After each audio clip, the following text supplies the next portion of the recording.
টাকার অভাবে অযত্নে অবহেলায় পড়ে আছে আল্লাহর ঘর মসজিদ। মসজিদের স্বার্থে 10টি টাকা দিন, নয়তো ভিডিওটি শেয়ার করে সবার মাঝে পৌঁছে দিন। আমি বলতেছি বাইতুল ফালা আখনবাড়ি জামে মসজিদের কথা, যার অবস্থান চাঁদপুর জেলার হাইমচর উপজেলার হাইমচর সরকারি মহাবিদ্যালয়ের দক্ষিণ পাশে।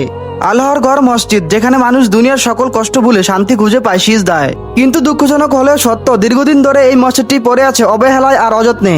এই মসজিদটি সম্পূর্ণ টিনের তৈরি এবং আকার আকৃতিতে খুবই ছোট্ট একটি মসজিদ। মসজিদের ভিতরে জায়গা এতটাই কম যে এখানে একসাথে নামাজ আদায় করতে গিয়ে হিমশিম খেতে হয় মুসল্লিদের। মসজিদটি এখন নড়বড়ে অবস্থায় দাঁড়িয়ে আছে। দীর্ঘদিনের পুরনো টিনগুলো ধীরে ধীরে নষ্ট হয়ে যাচ্ছে।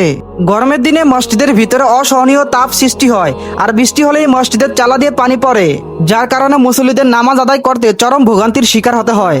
সবচেয়ে কষ্টের বিষয় হলো এই মসজিদে নেই কোনো উজুর ব্যবস্থা, নেই কোনো টয়লেট। নামাজের আগে মুসল্লিদের পড়তে হয় চরম সমস্যায়।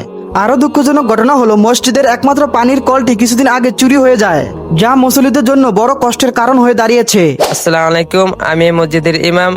কারণ আমাদের মসজিদটা আকার খুবই ছোট, অনেক সময় মুসল্লিগণ নামাজ পড়তে খুবই হিবিজিবি কষ্ট হয়। তো অনেক জায়গাতে ভাঙাচোর এবং পানি পড়ে, তাই বর্ষার সিজনে আমরা অনেকেই সময় নামাজ পড়তে কষ্ট হয়।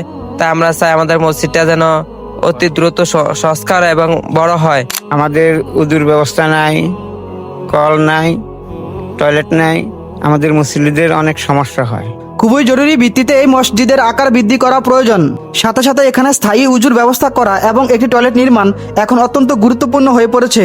আমরা যদি নিজ নিজ অবস্থান থেকে একটু সাহায্যের হাত বাড়িয়ে দেই, তাহলে বদলে যেতে পারে এই মসজিদের ভবিষ্যৎ। আমি সবার প্রতি আহ্বান জানাচ্ছি, আমাদের মসজিদের উন্নয়নের কাজে আপনারা সবাই একটু এগিয়ে আসবেন। যে যা পারেন তার অবস্থান থেকে আমাদের মসজিদে দান করবেন আল্লাহ সন্তুষ্ট অর্জনের জন্য। এবং কেউ যদি এককভাবে দান করতে চান তাও পারবেন ইনশাল্লাহ, আশা করি। এবং আমাদের মসজিদের নিচে মসজিদের নাম্বার, বিকাশ নাম্বার দেওয়া আছে।